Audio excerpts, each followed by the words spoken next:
cancel plans and feel relief instead of regret. You notice how quiet evenings restore you in ways people never quite do. You watch others rush out, and something in you stays still. From the outside, it looks like avoidance, but on the inside, it feels like safety.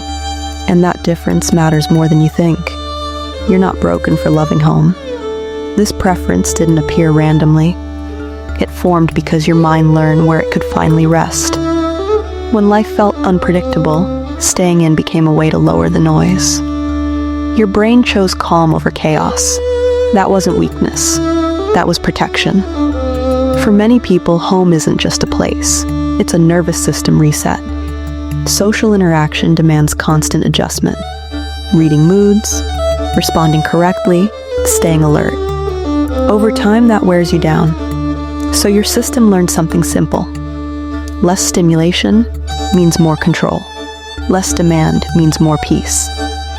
Staying home became the fastest way to feel okay again. Sometimes this pattern connects to emotional independence. If closeness once came with disappointment, you may have learned to rely on yourself early. Psychologists call this avoidant attachment. Not avoiding people, but avoiding emotional dependency. You don't withdraw because you don't care. You withdraw because caring once costs too much. And here's where it gets interesting.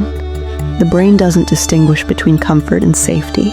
So when home becomes the place where you feel most regulated, your mind starts treating it like a shield. The thing that once helped you recover slowly becomes the place you hide to stay intact. It keeps you calm, but it also keeps you unseen. As you grow older, this behavior changes shape. In one phase of life, staying home feels like survival. In another, it feels like preference. In another, it feels like identity. The action stays the same, but the meaning underneath it keeps evolving.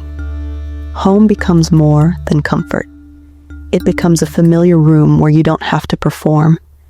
A place where your nervous system can finally exhale. A space where your thoughts aren't interrupted and your emotions don't need explaining. It's not laziness, it's regulation. The truth most people miss is this. People who love staying home aren't antisocial. They're self-protective. They learned that peace matters, and that lesson stayed. So if this feels familiar, there's nothing wrong with you.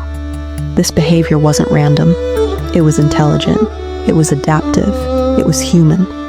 Loving home doesn't mean you're hiding from life. Sometimes it just means you found the one place where you didn't have to disappear to feel safe.